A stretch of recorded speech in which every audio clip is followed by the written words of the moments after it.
Thanks for joining me on Life and Surround. Today is Metallica Day. A new Metallica record has dropped, 72 Seasons, and I've already heard this album several times. I attended one of the theatrical premieres here in California, and I have streamed the album on Apple Music. In each case, I have listened to the ATMOS mix of the album, and so this morning I'm excited to blast the stereo version. I'm going to slit this double LP open with my James Hetfield Black Fang guitar pick. I'll show off the contents, the features of this particular version, and I'm going to offer some criticism of this record. I like to keep it real and keep it honest on this channel. I think there is some great music on this album, but it also could have been better. And so I'm going to give 10 tips for how Metallica can return to just absolute greatness and drop an absolute classic with their next record. 10 easy to follow tips. So now it's time to crack this baby open, check it out, do some headbanging.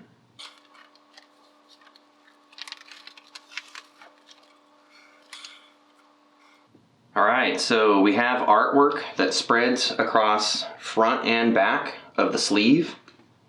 I really dig that. What do you think about this album cover? I've had some time to digest it, as many of us have, over the last many weeks. And at first it struck me as being just very busy.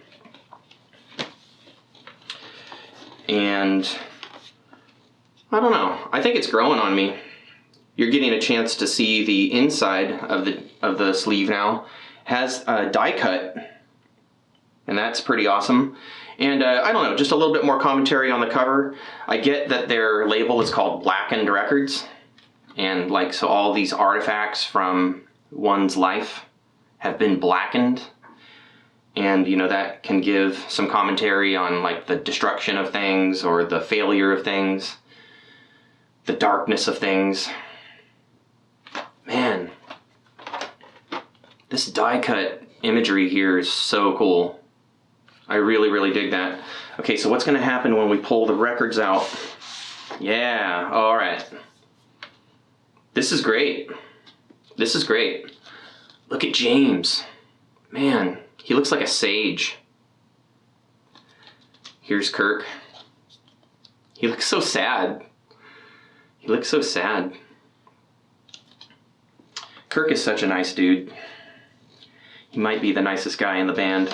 Maybe Rob. All right, here we go. We know what's gonna happen on this sleeve. There's Rob. Yeah. Showing off some Metallica toughness there. And here's Lars. Looking pensive, buddy.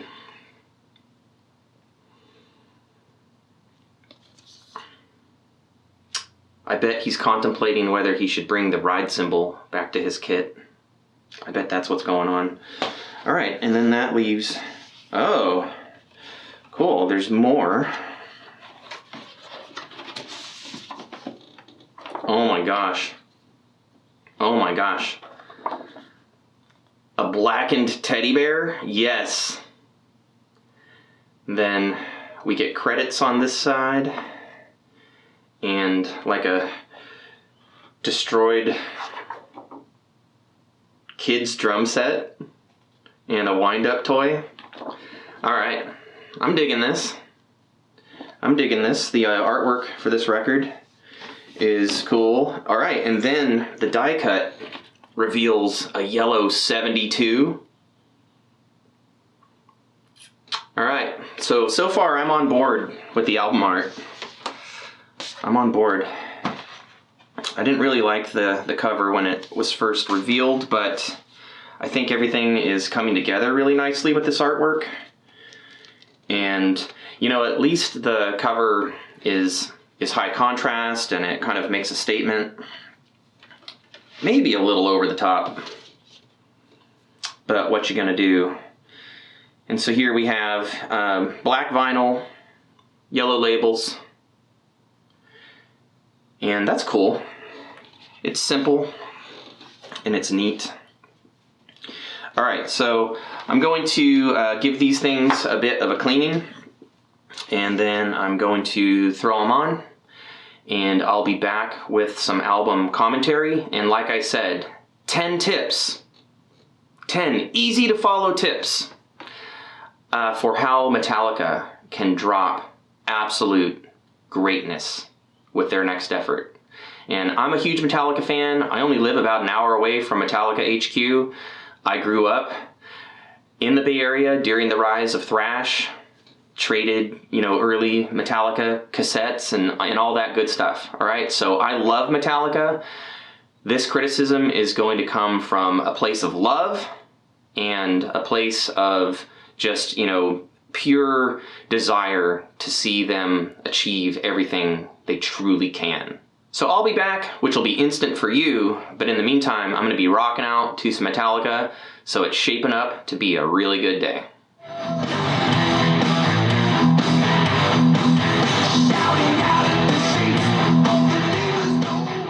Alright, so just got through listening to the double LP of 72 Seasons by Metallica.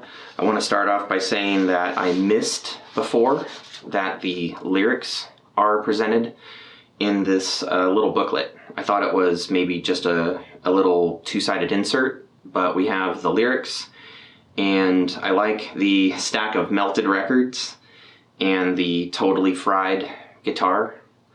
The imagery works for me. Again, the artwork for this double LP, I think, is very well done. I may have made a different decision about the album cover, but it works. Totally works. Okay, now I've made some notes, so please forgive me for consulting these notes, but I just want to be able to give you, a worthwhile analysis of the record. I'm going to be recommending 4 songs that could have been cut from the record, and again, this is just my opinion about the record. Other fans may have chosen other songs to cut. Other fans may love all 12 songs and just love this record from start to finish. And everyone is entitled to their opinion, and I am super, super happy for anyone who just absolutely adores every second of this record. I like this record plenty, and I just think it would be stronger if they had been more selective with their material. So here we go. 72 Seasons. This is a keeper for me.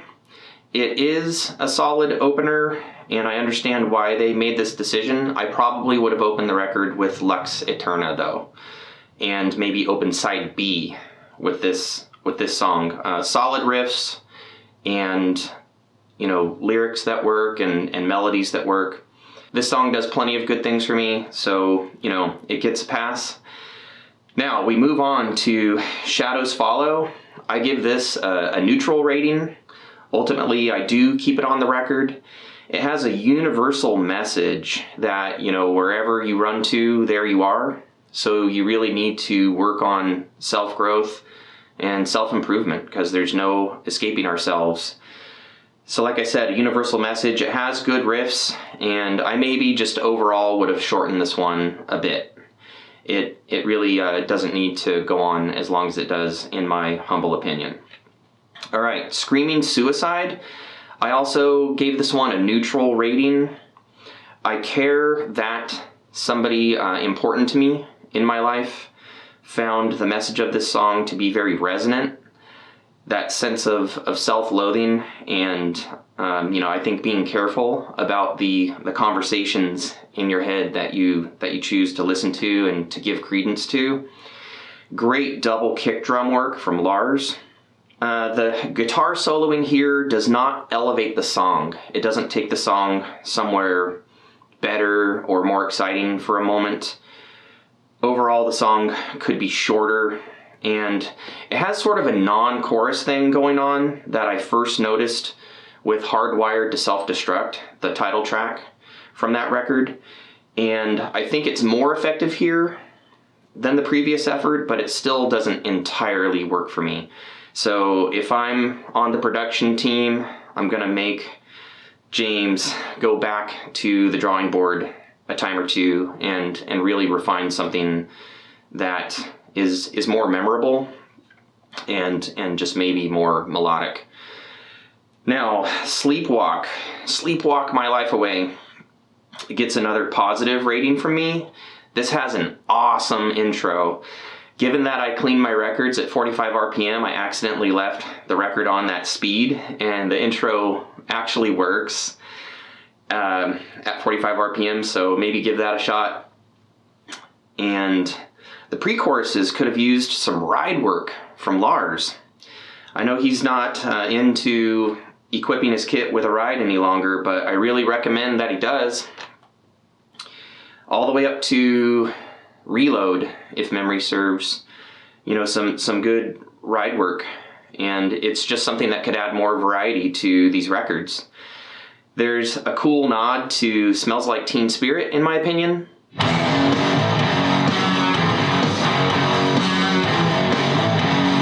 The solo work here approaches noodling, but in my opinion it works well enough. Really, really, really excellent Lars fill toward the end of the song. And I actually like the control room banter that they left on the record here. That was good, right? And yes, Lars, this is good.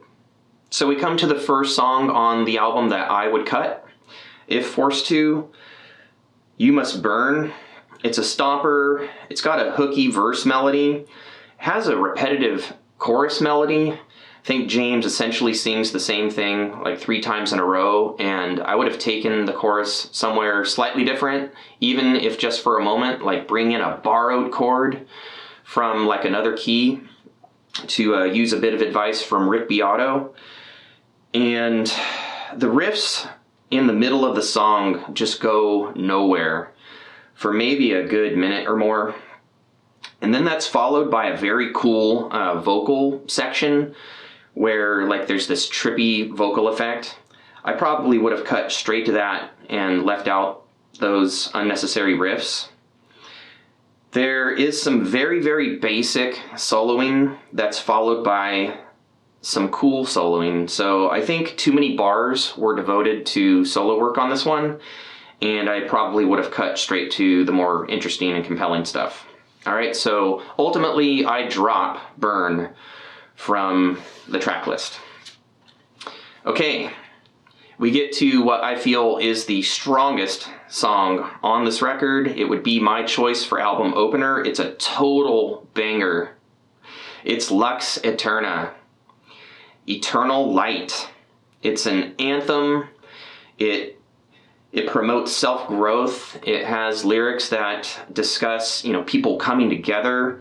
This is a song for the Metallica family. And I'm going to criticize the band for sort of self-plagiarizing or paying way too close of an homage to some of their former songs. But, I don't throw the baby out with the bathwater. This song reckons to Fuel in a way, but in my opinion, it beats it. And, many Metallica fans consider Fuel a classic song. So, I think it's okay to kind of revisit a vibe if you're going to throw down and put out something that's just truly great. The lyric, cast out the demons that strangle your life. Like, this song truly, truly has what I want in a Metallica cut. It's just vicious, it's propelling. This is how I would have started the record, and in my opinion, it's the best song here. Now, unfortunately, we come to another song that I would cut from the record, Crown of Barbed Wire. If you're going to use a play on words from the Crown of Thorns, that was placed on the head of Christ at his Passion play, I would give the nod here to Megadeth's Crown of Worms, which was an extra track from like a reissue of Countdown to Extinction. The song features a weak breakdown. I love breakdowns in metal music, but this one is not a good example. I do like the doomy main riff. It has a bit of a stomper rhythm which threatens to get boring, but there are enough rhythmic diversions that my interest is held. Here we have repetitive and basic lead work that precedes just kind of okay lead work. I would have probably just cut the solo section from this song. And so ultimately, I also cut this one from the record. We get to another song that has a positive overall rating from me. Chasing Light has a cool Judas Priest vibe. We hear James hitting, I think, probably his highest notes on the record, and has that Rob Halford vibe in a good way. They execute this song very, very well. The lyric, "Without darkness, there's no light," really sends a powerful and succinct message. There's a great stop time passage that precedes a really decent breakdown. So here is a good metal breakdown. The solo section here is bluesy and then shreddy, and the solo overall works really well for this material. All right, so I wouldn't conduct any chopping to the solo section, and that one gets a pass from me, and I really enjoy that song, and I bet I'll be returning to it. We get to another song that I would cut from the album, If Darkness Had a Sun. This one harkens to Eye of the Beholder so strongly that, it brings that song to mind while this one is playing, and that's distracting, and I just consider Eye of the Beholder to be the better song. That said, after like the really, really, really Eye of the Beholder clone part, we get a solid riff. Maybe they could have just began the song there. There are sections of this song that have a Reload vibe, and in a good way. I don't love Reload, but I do love parts of it, and it works here. There's an Unforgiven reference, but it's a lyrical moment, and it passes quickly. I would lose the obvious Eye of the Beholder passages. I would cut about half the soloing, and then maybe this song makes the record. I find the chorus lyrics to be a little bit confusing. If darkness had a son, here I am is clear enough, but then temptation is his father. Like, is temptation darkness's father? Is temptation Hetfield's father? In which case it would be like temptation is my father. I don't know. It's confusing, and ultimately I cut this one from the record, if it's my call. Too Far Gone. This is another one that gets a positive rating from me. This has really great tom work from Lars, and I think there was another track earlier in the record that also has some really excellent tom work, especially, the intro to Sleepwalk. And Hardwired to Self-Destruct, if you go back and listen to it, is almost devoid of tom work. And again, it's just something that causes that record to sound samey and in great need of variety. This is a straight-ahead rocker. We have some really excellent Thin Lizzy-esque twin guitar work. The solo passage here is the right length and bluesy in a good way. And if I remember from the theatrical preview a few nights back, this may be the solo that James threw down. And I really like this one. So this gets another nod from me as one of the strongest tracks on the album, actually. We get to another song that gets a neutral rating from me. Ultimately, it stays on the record. Really great lyric. You might just bury me, or you might set me free. I love that contrast. It says a whole lot in such a little space. I would cut some of the solo in here, more of the more basic and repetitive stuff. It gives way to really cool twin guitar work once again, and so I would just get straight to the point. Metallica does really well at being a super heavy Thin Lizzy, so I would simply cater to your strong suits. And this song has a bit of a janky ending, but maybe if it's in the middle of the record somewhere, that's not such a faux pas. All right, we get to the last track, of the album and the last track that I would cut from the album. Inamorata de Vida, baby. Interesting title. So the band put out their first track that breaks the 11-minute mark, and there's just not enough here to cover 11 minutes. The main riff is, as Lars would say, back on the Some Kind of Monster movie, it's pretty stock, and it's just not very interesting. The chorus lyric harkens to My Friend of Misery, hanging on that word misery, and I'm sorry, but My Friend of Misery is just a superior song. The pre-chorus section, again, could have used some ride cymbal work. There is some nice twin guitar work, and so, we're going to get to the point that I would make about trimming this album down to strengthen it. If we drop Burn, Crown, If Darkness Had a Sun, and Inamorata, we gain 30 minutes, 38 seconds of our lives back. That leaves a total running time of 46:36, which, if you cut the lacquer right, I think you could fit that on a single LP. But again, if you remove some of those soloing sections, we're going to get down, I think, into probably like the 44-minute range, 22 minutes per side. And there, we have a strong single LP. Now, maybe if you don't want to entirely cut Inamorata, maybe take the best instrumental bits and push the song a little bit further with some added, riffage, and you could have your instrumental here. This album needs a little bit more variety.